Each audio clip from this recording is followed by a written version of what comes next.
같이 한번 인사해봅시다. 잠깐. 안녕하세요. 저 장영합니다. 김부선 배우님 모시고 왔습니다.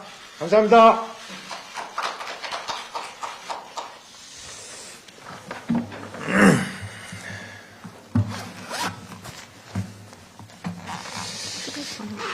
네.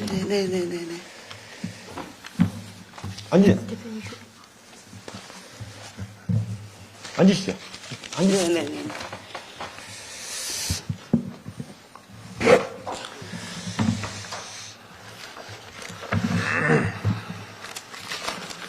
좀 거리가 있기 때문에 혹시 마스크 벗어도 될까요?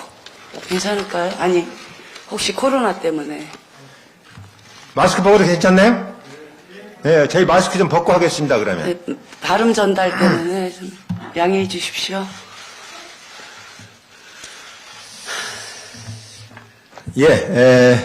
기자회견을 시작하겠습니다.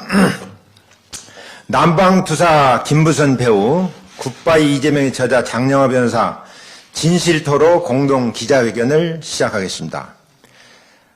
진실의 바탕에만 정의를 세울 수 있고 공정을 실현할 수 있습니다.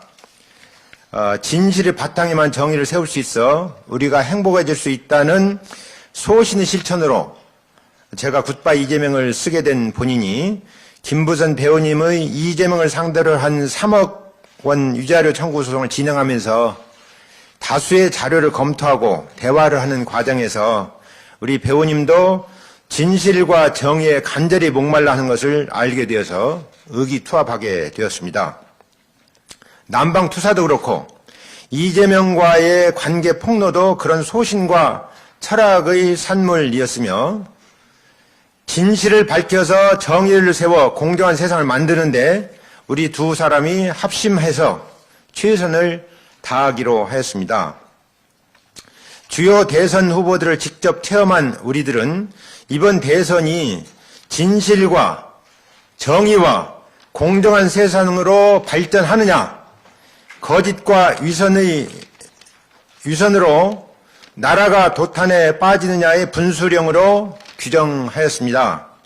그동안 김부선 배우님은 얼굴이 널리 알려진 배우로서 2010년 한겨레 신문에 매거진 ESC 김어준이 만난 여자 이후 지금까지 12년간 정식 기자회견을 지속적으로 회피해 왔습니다.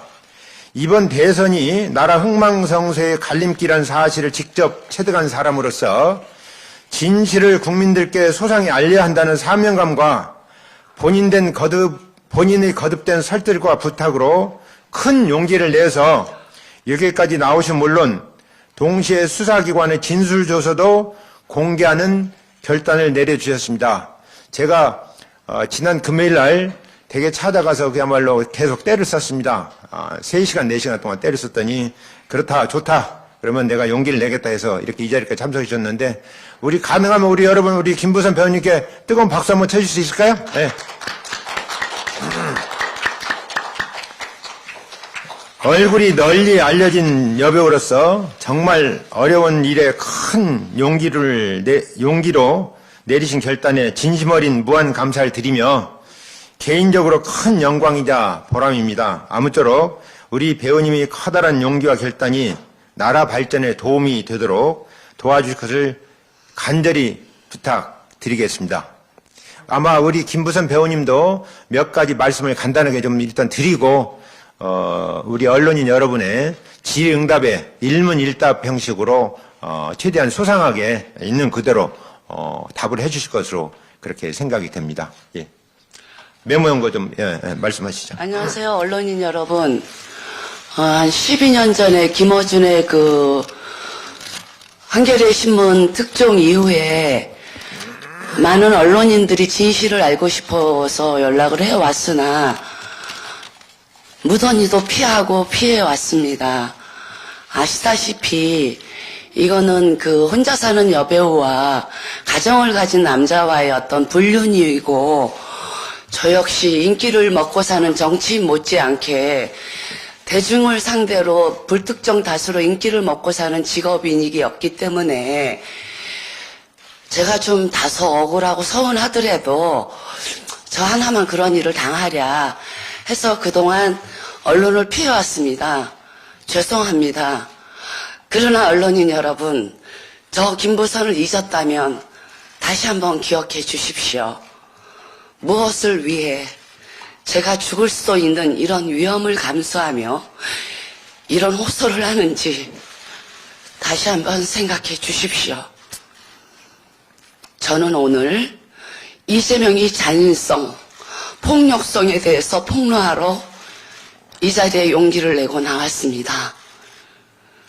고 김문기 씨 자살 이후 발인하던 날 이재명은 김문기와 9박 10일 해외여행을 동반했음에도 모르는 사람이라고 부인했고 대통령이 되겠다는 강박증에 아내 김혜경과 크리스마스 캐롤을 들으며 춤추면서 축제를 즐겼습니다.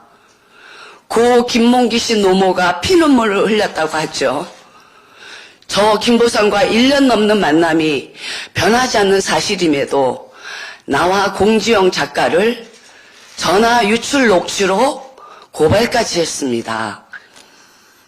난 이재명한테 고발당하기 직전 내 딸의 간곡한 충고대로 이재명의 형사 고소를 추하해 주자마자 제 선임 변호사인 강용석 변호사가 불행한 일로 구속되자마자 일주일 만에 이재명을 용서한 나를 뒤에다가 칼을 꽂았습니다. 옛 연인으로부터 나와는 아무 관계가 없으니 나 김부선은 모두 허위사실이므로 최고 법적으로 강력히 처벌하라고 이재명이 성동경찰서에 요청하였습니다. 조사받았습니다. 여러분, 조사하면 다 나오는 거 아시죠? 각하됐습니다. 이재명에게 그런 뒤통수를 3번 맞았습니다. 처음 가짜 사과문 이후, 두 번째 주진우의 가짜 사과문 이후, 강용석 구속 이후 역으로 저를 고발했습니다. 그때 저는 경찰서에서 10년 넘게 침묵했던 조카 살인 사건과 이재명 신체의 비밀을 얘기를 했습니다. 정식으로 조사를 해달라. 4인 간의 공지영 작가와 배우 김부선 간의 4인 간의 통화 유출을 근거로 허위사실이고 무고하고 무고죄는 아시다시피 거의 구석입니다. 옛 연인을 증거가 없다는 이유만으로 이렇게 저를 배신을 하고 등에 칼을 꽂았습니다. 전 너무 가슴이 아픕니다. 솔직하게 더 솔직해지도록 하겠습니다. 여러분 여기 많은 남성분들이 계시지만 이재명만 불륜하는 거 아니라고 저는 생각합니다. 그렇기 때문에 이해하고 넘어갔습니다. 성남시장도 넘어갔고 경기도지사도 침묵했습니다. 그러나 제 재산과 제 생명과 저의 안전과 제 가족을 위하는 대통령이 되겠다는 사람은 저는 건강한 서울 시민으로서 건강한 유권자로서 이재명이 대통령 되는 이 꼴은 막아야 된다는 생각에 용기를 냈습니다.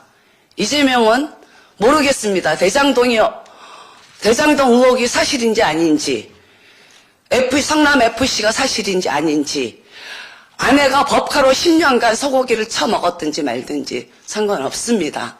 그러나 이재명과 김부선과의 관계는 사실이고 이재명에게 저와의 관계에서 이재명은 사기꾼이고 협박범이고 치졸한 파렴치범일 뿐입니다. 이상입니다. 질문 무한정 받겠습니다. 감사합니다.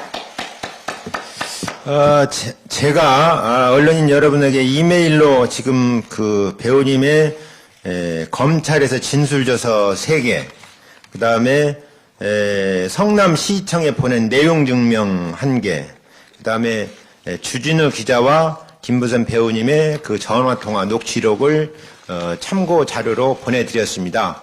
아마 지금 조금 한 시간이나 1시간 반쯤 전에 도착을 했기 때문에 좀 나름대로 살펴보셨으리라고 생각합니다. 그것을 포함해서 어쨌든 그동안 언론인들에게 직접적으로 일문일답한 적은 단 한 번도 2010년 이후에 없습니다. 다만 이제 재판에 앞져서 또는 이제 그 수사기관 출석하면서 잠깐 동안 몇 마디 이렇게 한 적은 있지만 없는데 오늘은 여러분들 질문하신 것에 대해서 최대한 소상하게 있는 그대로 답을 하실 겁니다. 아니, 한 가지만 말씀드리겠습니다. 죄송합니다. 양해해 주십시오. 제가 중요한 얘기인데요. 제가 이재명을 처음에 제 팬카페 운영자가 저는 잘 아시겠지만 성향이 좌파입니다. 좌파였습니다. 근데 팬카페 운영자 역시 좌파였고 조선대학교 운동권 출신이었고 기자 출신이었습니다. 그때 이재명과의 관계를 얘기했습니다. 누구누구야 지금 이렇게 스캔들이 났다. 어떻게 하면 좋겠니? 했더니 자기가 얼른 메일을 보낼 테니까 사과문을 올리라고 했습니다. 그 사과문을 준비하는 동안 그 당시에 성남시 의회 자유선진당 여성 의원들이 기자회견을 준비하고 있었습니다. 혼자 사는 여배우를 농락한 이재명이는 성남시장 자격이 없다고 그랬는데 제가 가짜 사과문을 올리자마자 그 결혼도 안 한 자유선진당 부대변인 김아무개 씨를 온갖 욕설과 협박, 이재명의 욕설은 여러분들이 잘 아실 겁니다. 욕설에서 그 여자가 실신을 했다고 합니다. 그리고 지금은 그 고인이 되신 고 정미용 KBS 아나운서가 혼자 사는 여배우를 농락했다는 얘기를 했다가 이재명이가 명예훼손으로 허위사실에 의한 명예훼손으로 벌금 500만 원을 기소시켰다고 제가 본 기억이 있는 것 같고요. 또 그 김보성과 이재명과의 관계를 지속적으로 얘기한 일베 청년을 급기야 구속까지 시켰다고 합니다. 이 사람의 인성을 보십시오. 과거 연인이 아니라고 보호해주고 눈 감아줬으면 그걸로 멈출 일이지 완벽한 거짓말을 유지하기 위해서 자 봤지 김보선이가 아니라고 했어 그러니까 너희들은 거짓말이야 구속시키고 고소해서 기소시키고 이런 사람이 저희 대한민국 살림을 여러분들 맡기시겠습니까? 언론인 여러분 지금 굉장히 위험하고 무서운 일들이 많이 있지 않습니까? 뭐 밥 먹고 할 일 없는 사람이 아닙니다. 저도 얼굴이 팔린 인기를 먹고 사는 여배우입니다. 그런데 아무도 얘기하지 않지 않습니까? 아무도 얘기하지 않는 우리 사회에 저는 정말 질렸습니다. 나 하나쯤이야 침묵해도 되겠지. 에이 나 하나쯤이야 모른 척해도 되겠지. 그게 오늘날 여기까지 온 저런 괴물을 만든 겁니다. 그래서 나 하나만이라도 사실을 얘기하자 하고 나왔습니다. 네 이상입니다. 질문 있으시면 질문 받겠습니다. 예 마이크 좀 갖다 주시죠. 아니 그냥 들리니까 말씀.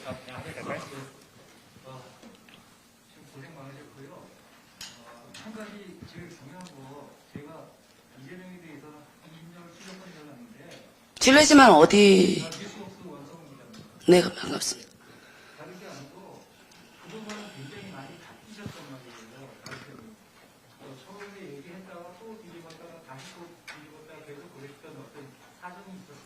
네, 그 사과를 주진우가 어떤 제안을 했냐면요. 제가 먼저 도발을 했기 때문에 사과를 하고 아니라고 해주면 더 많은 사과를 하고 아름답게 정리하는 걸로 대중들한테 알려줘야 된다고 해서 저도 동의했습니다. 그래서 가짜 사과문을 주진우가 써준 그대로 토시 하나 안 틀리고 올렸습니다. 올리자마자 이재명이가 이동형이라는 여러분 유튜버 아시죠? 그 방송에 나가가지고 어떤 인격 살해를 했냐면요. 김보선이가 사과했다. 나 아니라고. 김보선이가 얘기하는 성남의 하얀 머리 남자는 내 아이 아빠라고 했습니다. 이건 정말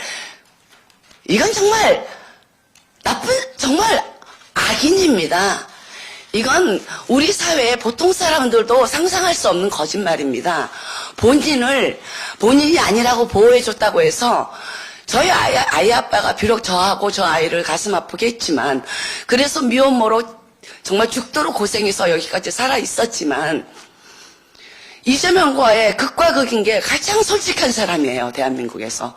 저한테 거짓말 한 적이 단 한 번도 없습니다. 그런 사람을 우리 김보선이가 얘기했던 건 그동안 성남의 가짜 청구가 자기 아기 아빠라고 얘기를 했고 연예인들은 관종병 환자인 것 같다. 이 여자가 자기가 그냥 이재명에 대해서 얘기를 하면 사람들이 관심을 가져주고 그러다가 또 법적으로 처벌될 것 같으면 싹 피한다. 이렇게 했다고 하는데 그게 아닙니다. 약속을 어겼기 때문에 저는 억울하니까 조금씩이라도 막 욱하면 올라와서 한 줄 쓰고 그러다가 또 내 딸도 배우인데 나도 연예인인데 대한민국에 남성들한테 성폭행 당하고 성추행 당하고 성폭언 당하는 게 김보선 하나뿐이랴. 성폭행 당하고 강간도 당하고 여러분 살인도 당하지 않습니까? 그런 사람에 비하면 이재명이가 나한테 돈을 뺏어간 것도 아니고 돈을 빌려달라는 것도 아니고 같이 지낼 때 좋았기 때문에 넘어갔습니다. 그러나 계속 1차 사과를 하면 받지 하고 무고한 사람들을 처벌하고 구속시키고 2차 사과를 하면 우리 애기 아빠라고 무고한 사람을 뒤집어 씌우고 기가 막힐 일입니다. 그래서 여기까지 오게 된 것입니다. 더군다나 이 사람이 김보선이가 자기가 관심을 받고 싶어서 이재명이라는 사람 언급을 한다는데 이재명이는 민주당에서 죄송하지만 국회의원 공천 한번 못 받은 빌빌거리는 별 볼 일 없는 사람이었어요.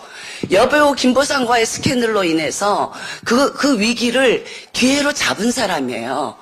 대단히 순발력 있고 무서운 사람이죠. 그리고 신체의 비밀을 확실하게 완벽하게 거짓말하기 위해서 어마어마한 기획을 했고 저는 무참히 언론인 여러분들한테 허언증 환자가 돼서 자살 여행을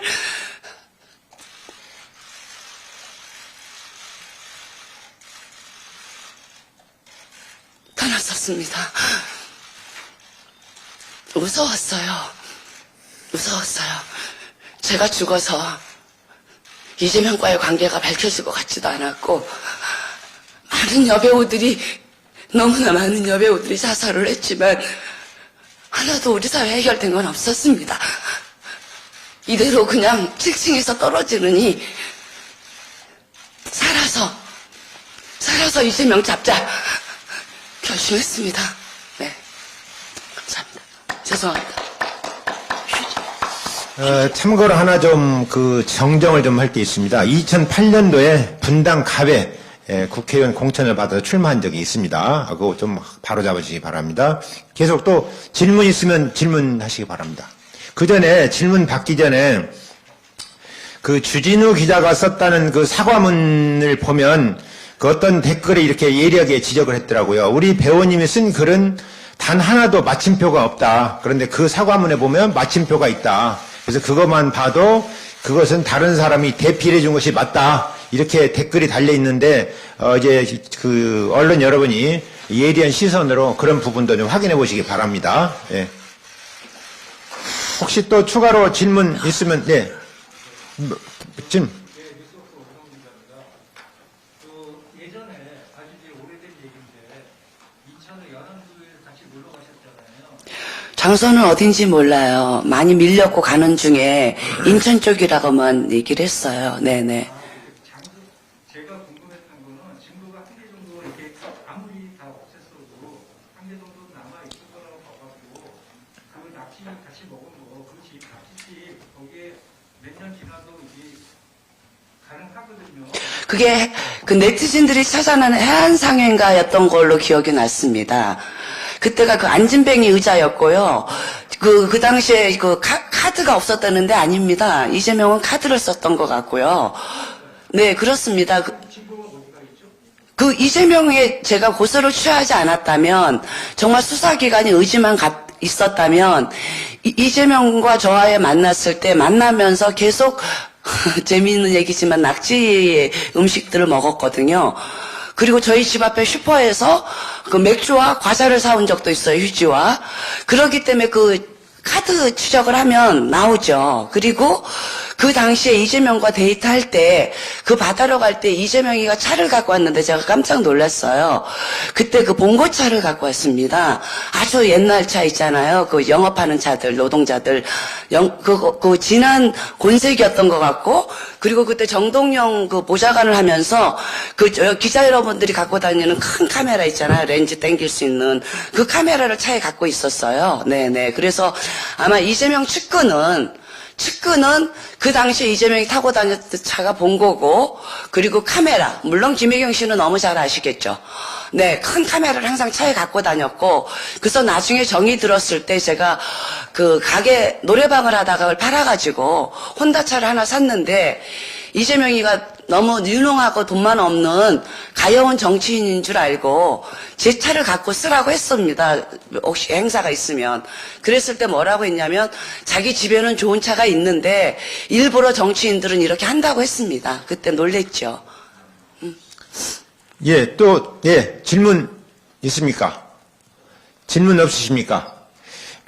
제가 지금 여러분들에게 아까 처음에도 말씀드렸습니다마는 그 배우님의 검찰에서 진술줘서 세 부를 보내드렸습니다. 거기 보면 자세히 묘사가 돼 있는데 그것도 처음에는 굉장히 왜 공개를 하려고 그러냐. 그게 여배우 예민한 부분에. 그래서 그건 안 된다고 했는데 정말 제가 거듭 말씀을 드리고 설득을 해서 정말 용기를 내서 공개하기로 결정을 한 겁니다. 그거는 우리 배우님의 이제 승낙하에 보내드린 것이고요.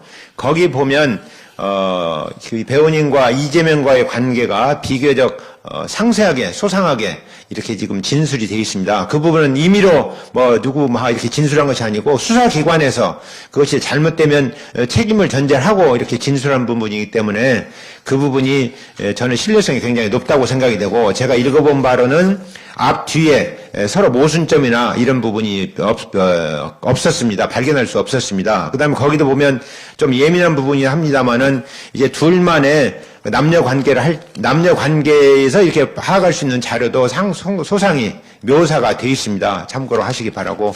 추가 질문 없으신가요? 네, 질문하시죠. 네.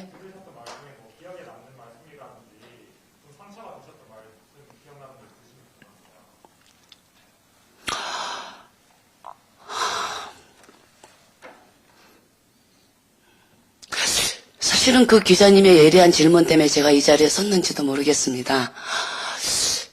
이 자리에 서는 게 참 이런 표현을 쓰자면 죄송한데요. 똥물에 빠지는 기분이었어요.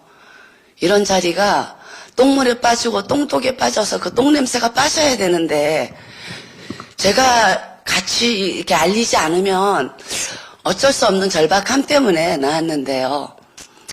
이재명한테 어떤 모욕적인 얘기와 어떤 협박을 들었냐면요. 어떻게 처자가 있는데 총각이라고 거짓말을 할 수가 있느냐라고 했을 때, 야, 이 쌍년아, 너 내가 총각이란 거 믿었어? 달코 다른 년이, 처녀가 애까지 낳은 년이 미혼모 주제에 뭘 순진한 척을 하고, 너 마약 전가 많지? 너 입 벌리면, 우리 관계 떠벌리면 서울중앙지검에 부장검사들 내 동기들 많으니까 쥐도서도 모르게 3년 동안 마약범으로 구속시켜버릴 수 있다고, 입 닥치라고, 죽여버리겠다고, 그리고 1초에 한 번씩 입에 담을 수 없는 쌍욕을 했습니다. 형수님한테 요즘 시중에 도는 녹취의 욕은 욕도 아니에요. 저는 끔찍해요. 만일 나라의 구군이 잘못돼서 그 인간이 대통령이 된다면 저는 원하건 원치 않건 아침 저녁으로 그 사람의 음성을 들어야 되고, 그건 저와 제 딸에게 견딜 수 없는 고문이기 때문입니다. 네.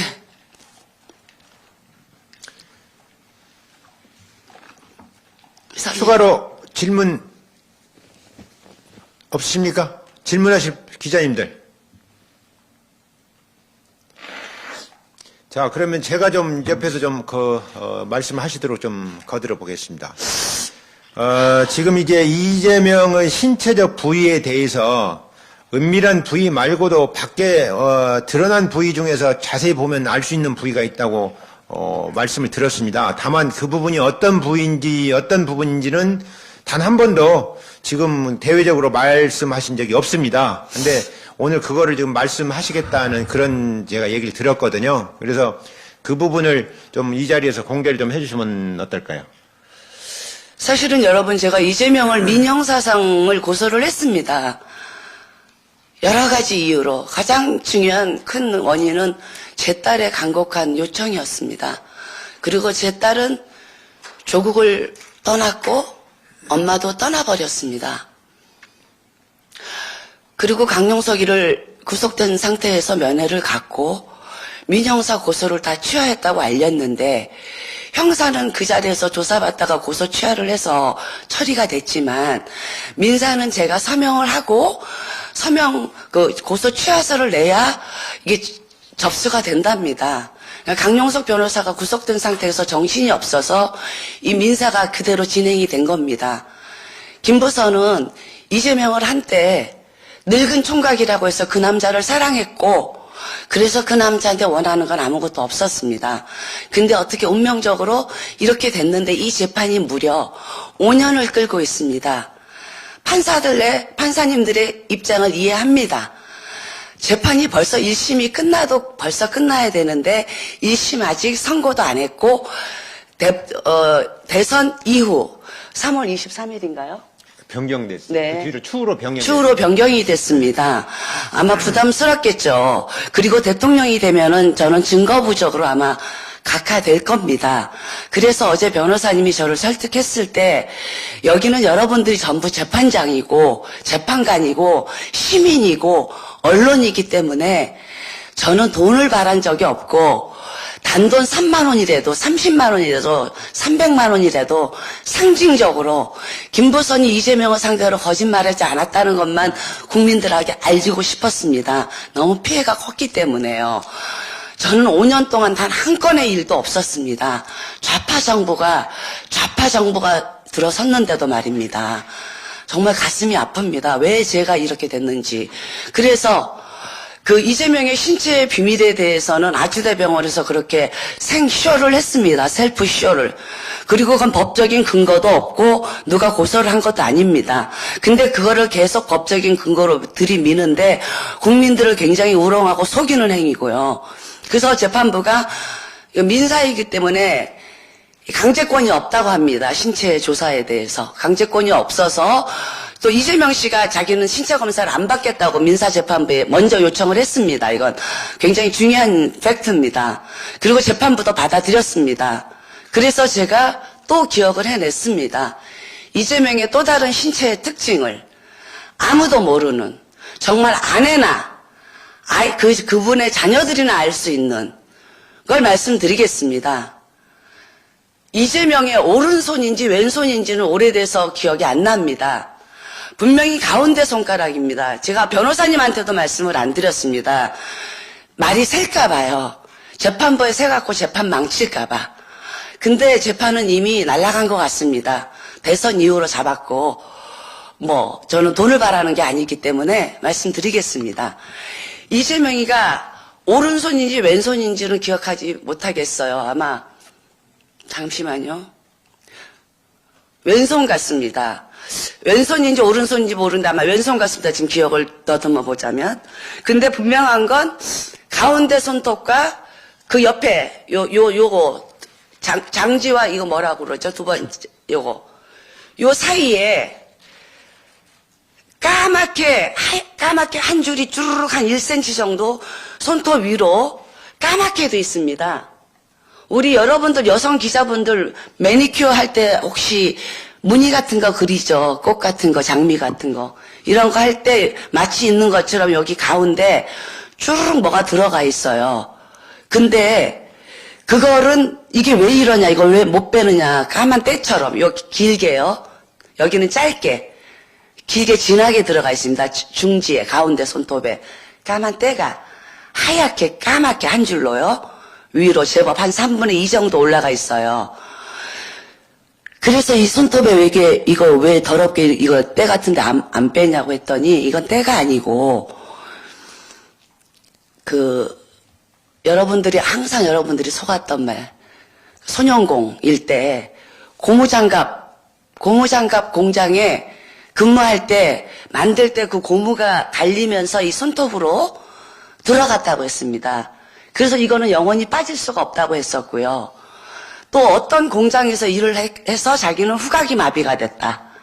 네. 그리고 이 왼팔인지 오른팔인지도 휘었는데 왼팔, 예. 그분을 1년 넘게 만나면서 어떤 신체적인 결함이나 나약한 모습을 저는 본 적이 없습니다. 군대 안 갔다는 것도 프레스 센터에 눌렸다는 것도 저는 합리적 의심을 해봅니다. 네. 그러니까 지금 다시 제가 조금 좀 제가 지금 이 자리에서 얘기를 들어서요. 그러니까 지금 오른손인지 왼손인지 모르지만은 가운데 중지하고 이걸 약지라고 그러나요? 네. 그 두 가지 손가락 두 개 다 그렇다는 얘기인가요? 하나만 네, 그렇다는 얘기? 두 개. 하나는 약하게, 가운데 아, 손톱은 두 길게. 개 다 손톱에 이렇게 지금 검은 선이 들어가 있다는 거죠? 때처럼요. 때처럼 검은 선이 우리 노동자들 그 신발 같은 거 노동하시는 분도 오래되면 이 안에 손톱에 스며들잖아요. 여자들 저는 그 경험 많이 해봤습니다. 저는 싸구려 염색을 하기 때문에 염색하면은 손톱에 좀 들어가서 한참 있다가 빠지거든요. 근데 아주 가늘게요. 아주 가늘게 두꺼운 바늘 사이즈 정도 되는 긴 쭉 세워져 있습니다. 까맣게. 그러니까 그 네. 부분은 우리 기자님들이 이제 가까이 가서 항상 이제 취재할 수 받아볼 있으니 관심 있습니다. 갖고 취재해 보시면 쉽게 확인할 수 있을 것으로. 손을 혹시 찍으실 수 있으면 찍으셔갖고 크로즈업 네. 하시면 확대하시면 혹시 보일 수도 있겠습니다. 예상이 되고요. 네. 그다음에 어차피 신체 특성에 대해서 지금 그 얘기가 나왔으니만큼 제가 알고 있는 부분을 추가로 좀 말씀드리겠습니다. 전에도 한번 말씀드렸습니다마는 아주대학 병원에서 그 특정 부위, 은밀한 부위에 점이 있느냐 없냐 가지고 피부과 의사와 성형외과 의사가 점이 없다 이런 이제 소견서를 발행한 적이 있는데 그 부분은 이제 그 점을 없앨 때 절제술, 그러니까 칼을 대가지고 잘라내는 것이 있고 레이저 시술, 레이저로 하는 부분이 있는데 레이저 시술의 경우에는 점이 안 나타나는 경우가, 그러니까 흔적이 남지 않는 경우가 많이 있고, 절제술의 경우에도 아마 안 나타날 수 있는 모양입니다. 그런데다가 그 은밀한 부위는 피부가 다른 피부하고 틀려서 특히 그런 절제술이나 레이저 시술을 하면 흔적이 안 남는 경우가 아주 많답니다. 그래서 우리 언론 여러분들이 피부과 의사나 성형외과 의사에게 확인을 해보시고 제가 재판부에도 지금 그것에 대해서 사실조회를 할 예정으로 있습니다. 예. 가장 코미디 같은 이 사건에 대해서 아주대병원 사건에 대해서 말씀드리겠습니다. 이거는 이재명을 상대로 김부선이나 어떤 일반인이 고소를 고발한 적이 없습니다. 그냥 작가 공지영 씨가 저와의 통화 녹음 중에 좀 새로운 내용들을 들으니까 가까운 사람들한테 그 녹취를 들려줬나 봐요. 근데 그게 사고가 나서 세상에 유출됐나 봐요. 저는 까마득히 바보처럼 몰랐죠, 멍청하게. 그러니까 그게 이재명 귀에 들어갔나 봐요. 그러니까 누구도 고소하지 않았는데 혼자 아주대 병원에 가서 혼자 셀프 쇼를 하고 자기는 그 시중에 떠도는 흉흉한 소문들이 김보선의 그 대상은 아니다라고 이렇게 해서 저를 자살 여행까지 몰게 만든 것입니다. 그러니까 너무 코미디죠. 이건 누가 소송하지 않았어요. 네. 그러니까 경찰도 없죠. 경찰이 입회할 리도 없죠. 고소한 적이 없기 때문에. 불안한 거죠. 그래서 오버했어요. 여러분들 항상 오버하고 탐욕을 부리면 체하고 병들고 감옥 가고 그러지 않습니까? 네. 질문해 주시죠. 네, 대한민국 권병창 기자인데요. 좀 두 가지만 여쭤볼게요. 3구 대선이 이제 열흘밖에 안 남았는데 디마르텐에서 오늘 이 자리에서 이렇게 좀 새로운 것도 있었지만은 공개 기자회견을 하게 된 어떤 목적이나 의미가 있었는지 하고 또 하나는 저희가 한동안 좀 사랑을 나눴었는데 어떤 사과나 주점에 그런 아름다운 그런 말씀은 없었는지. 제가 들은 얘기로는 확인한 건 아니지만 경기도지사 나올 때 제 스캔들이 터졌잖아요, 세상에. 그때 경기도지사 대책반에서 아내한테는 다 양해를 구했고 김혜경 씨한테는 이재명 씨가 국민들한테 대국민 김부선을 상대로 사과하기로 했답니다. 그런데 무슨 이유에서인지 다 하기로 해놓고 이재명 씨가 틀어버렸다고 저는 들었습니다. 그래서 그 강용석 변호사한테 그 제보해준 영상도 보내드렸는데요. 저는 그렇게 되길 원했습니다. 다 성숙한 사람들이고 그때는 나이 젊은 사람들은 40대 후반 중반이면 아저씨 아줌마지만 지금 제가 이제 환갑줄에 서보면 그때 40대 저는 중반 후반엔 전 젊었었고 이재명은 이제 늙은 총각 윤석열 후보 같은 늙은 총각으로 알았었죠. 그랬는데 그냥 저 사람이 정치를 하든 뭘 하든 잘 됐으면 좋겠다. 참 저 사람 좋았어. 이런 거보다 저 협박범, 저 사기꾼, 저 사람은 안 되는데 그러는데 이제 대통령이 되겠다고 하니까요. 저는 민주당 지지자예요. 한 번도 어떤 정당의 당원 가입은 해본 적이 없지만 평생 민주당에다가 무료 자원봉사를 했습니다. 대선 때나 총선 때 내 돈 써가면서 전국을 오갔습니다. 진보신당이나 지금 여자 후보 나오신 심상정 의원님도 왔고 좌파예요. 그럼에도 불구하고 좌파 정권이 잡았을 때 보십시오. 우리가 세상 살아본 사람들, 언론인 여러분들, 제 나이쯤 되는 주부들은 누가 거짓말 하는지 다 알지 않습니까? 그런데 우리가 정치인들한테 거짓말에 질리고 환멸을 느끼지 않습니까? 네. 그래서 저는 나 하나 희생하더라도 이재명이가 얼마나 사악하고 치졸한 거짓말쟁이인가를 고발하고 싶었습니다. 네. 저는 연예인들이 정치인을 만나서 화려한 무슨 첩질 이런 게 아니고요. 이재명과 만날 때는 1년 동안 관리비를 못 내가지고 1년을 관리비를 미뤘어 있던 상태였고 한 달에 250만 원의 주택 이자 돈, 집을 사면서 빌린 2억 7천만 원에 대한 이자를 낼 수가 없었는데도 이재명 씨는 돈 잘 버는 변호사였는데 모른 척했어요. 그래도 저는 관리비 한번 달라고 요구한 적 없어요. 왜? 사랑하는데 돈 거려는 이건 너무 제가 봤을 때는 유치했어요. 하지만 그 이후에 조카 얘기를 하고 아무렇지도 않게 제가 살인자보다도 더 놀라운 건 그 조카면 아들이지 않습니까? 우리 한국적인 정서로는 면회를 한 번도 안 갔다는 소리에 소름이 끼쳤습니다. 저는 아무도 세상에 의지할 남자가 없고 오직 만나는 사람은 이 사람이 만나달라고 만나주는데 연인이라고 제가 어떤 어려운 상황에 처해 있을 수도 있잖아요. 그리고 정말 법조인이 필요할 때 나는 모른 척 하겠구나라는 생각이 들었어요. 자기 조카 면회를 한 번도 안 가봤다는 소리에 살인자 조카가 있었다는 소리도 정이 떨어졌지만 끝내 한 번도 면회를 안 갔다는 소리에 저는 오만정이 떨어졌고 이재명 씨는 그 이후로 딱 제가 전화를 안 받고 어쩌다 계속 전화 오면 소리 지르면서 전화하지 말라고요 하고 끊어버리는 이유를 몰랐을 거예요. 근데 이재명 씨한테 말씀드립니다. 저는 재명 씨가 조카 살인 사건에 대해서 얘기한 것보다 그 비정함, 그 외삼촌으로서 변호사로서 집안에 정말 유일하게 배운 사람, 힘 있는 사람 변호사가 면회 한 번 안 갔다는 소리에 오만정이 떨어졌어요. 근데 근래에 알고 보니 당신은 면회 변론까지 했더군요. 변론까지. 그랬습니다. 네. 예, 저기 선생님 마스크 하시죠. 예. 네. 좀 크게 죄송하지만 마이크 좀 있어요. 마이크 좀 갖다 드리죠. 예. 죄송합니다. 제가 가는 귀가 좀.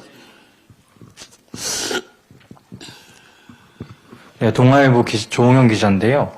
오늘 손톱에 있는 검은 줄, 중지와 약지라고 하셨나요? 네. 오른쪽인지 왼쪽인지 기억 못 하시고. 이렇게 앉아서 봤는데, 그 왼쪽 같기는 이게 오른쪽이 왼쪽인데 왼쪽 같습니다. 근데 확실치 않아요. 너무 오래됐고 그냥 수많은 만난 밤들 그 시간 중에 데이트 시간 중에 한 부분이었기 때문에 아우 그때 좀 짠했어요.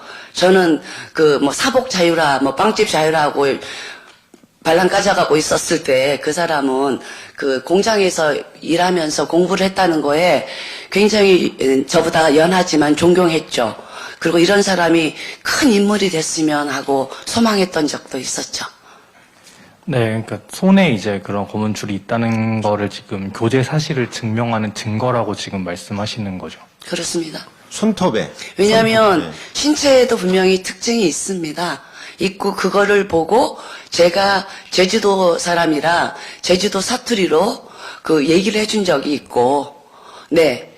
그래서 이 사람이 그렇게 아주도의 병원 가서 그렇게 무리수를 둔 것 같습니다. 그런데 정말 충격적인 거는 전 국민을 속이고 과거 연인이었던 아무 조건 없이 관리 한번 요구하지 않았던 연인을 허언증 환자로 현직 여배우를 매장시켜버렸다는 거. 네, 근데 이런 의문이 들 수 있을 것 같아요. 요즘 사진 화질도 굉장히 좋잖아요. 네. 그냥 사진 보고 손에 있는 걸 발견하셔서 이렇게 말씀하시는 거 아닌가라고 생각하는 사람도 있을 것 같아요. 거기에 대해서 어떤 얘기 해주실 아마 수 이 있어요? 손톱 얘기는 제가 알기로는요, 오늘이 최초일 것 같습니다. 처음일 것 같습니다.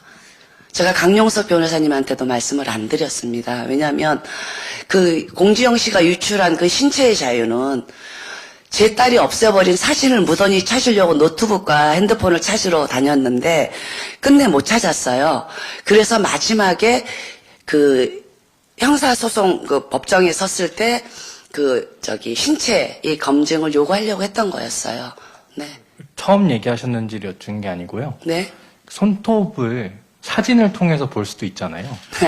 근데 혹시 기자님 여쭤보고 싶습니다. 기자님은 혹시 그런 손톱을 가까이서 이렇게 끼어있는 걸 본 적이 있으면 그냥 불가능한 얘기예요. 저는 본 적이 없지만 그렇게 생각하실 수도 있잖아요. 국민들께서 거기에 대해서 어떻게 얘기해 줄 수 있으세요? 방금 얘기한 것처럼 이해하면 될까요?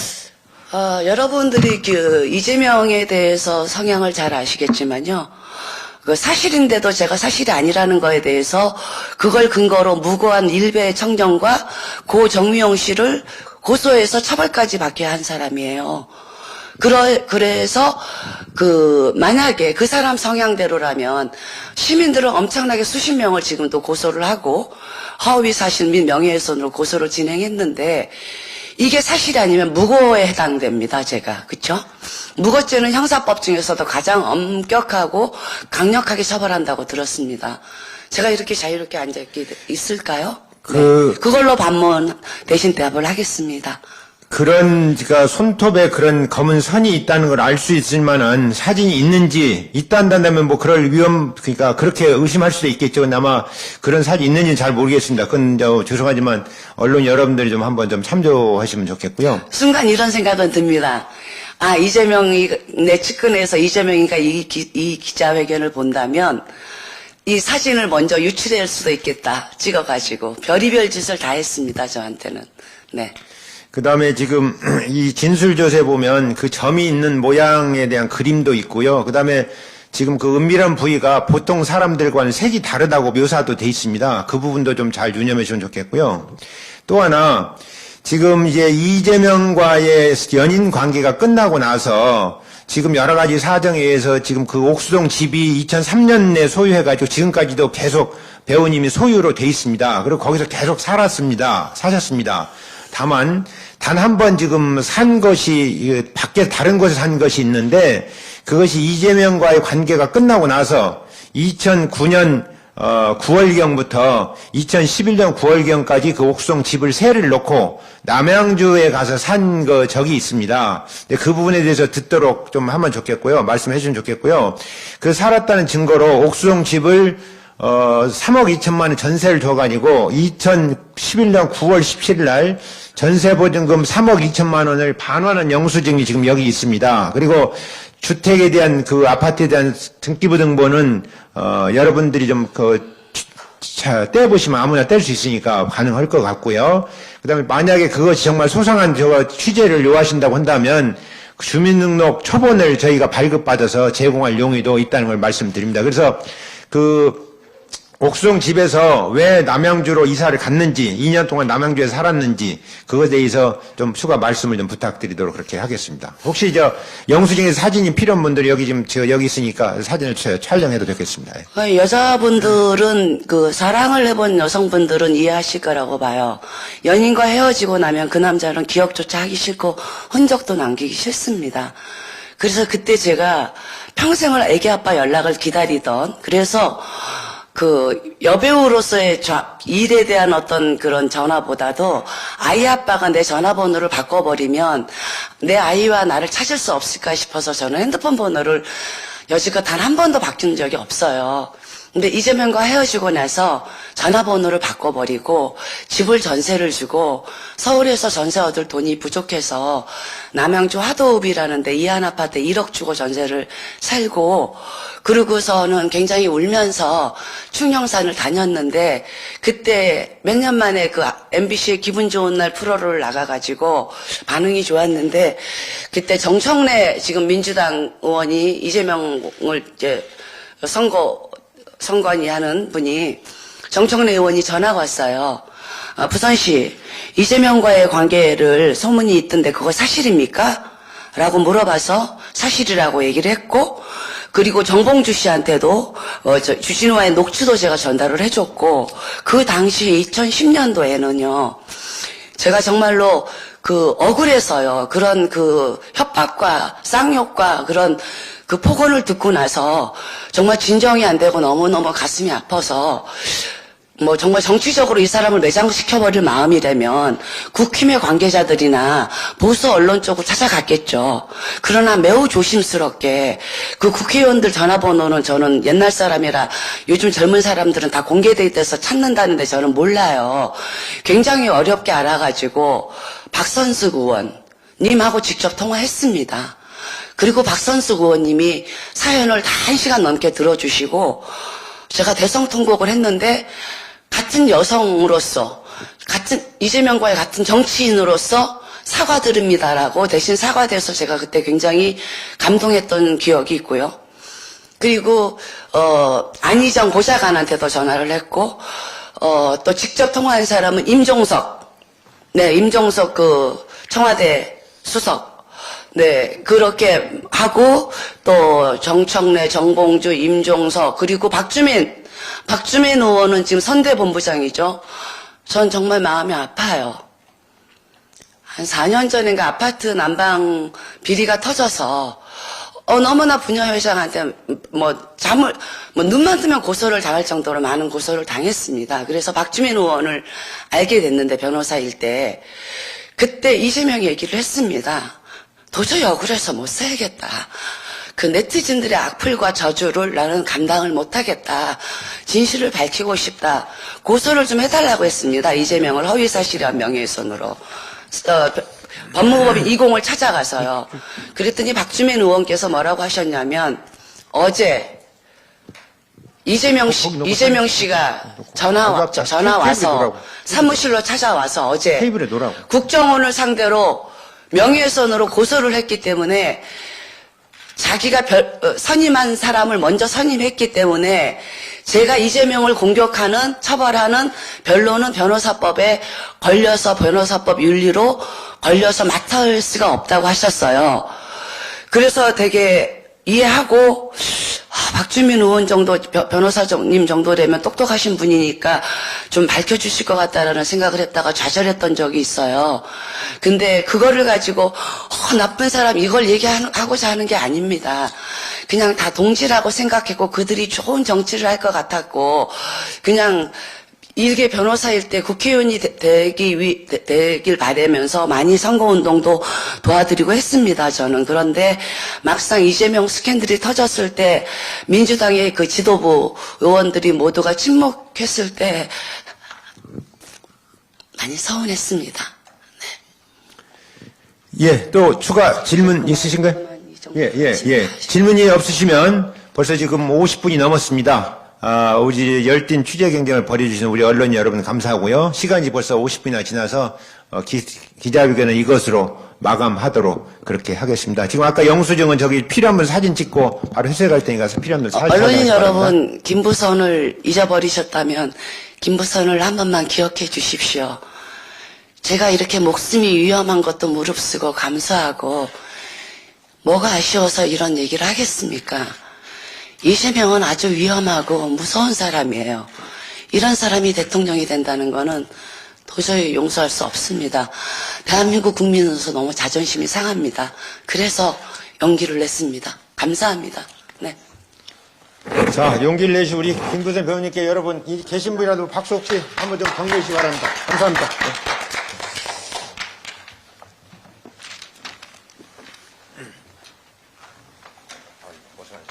감사해요. 요 정도가 좀 보도 자료도 많이 드렸으니까요.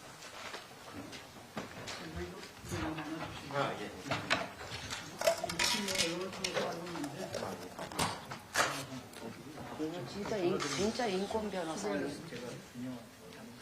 감사합니다. 이런 분이 정치하셔야 돼, 정말. 아니, 이분이 4년 전부터 대장동을 그렇게 떠들었는데 저는 흘려들었거든요. 근데 지금 대장동 사건 터지는 거 보고. 고맙습니다. 고생하셨습니다. 영수증